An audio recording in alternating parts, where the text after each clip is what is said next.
Merlin here. Well, it's been a very busy day of machining. Had to do some tweaking of the mount that I machined yesterday to make everything fit right.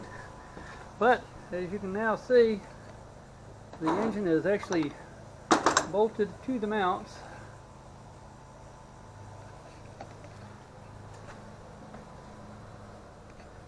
On both sides, so we now have the engine mounts made up.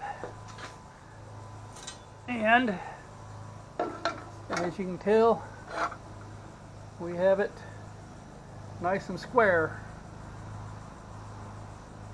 So next thing to do is measure off where we're going to put the drive frame, which will probably be somewhere about here. And there's the drive frame there. So it'll probably go somewhere about like this. This is, I'm just holding it on top of it for right now, but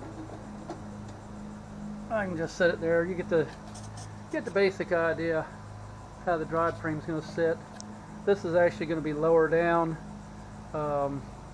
because we'll have a piece coming across here that this will bolt to on the drive frame, and then some braces. But it's coming together. Stay tuned and thanks for watching.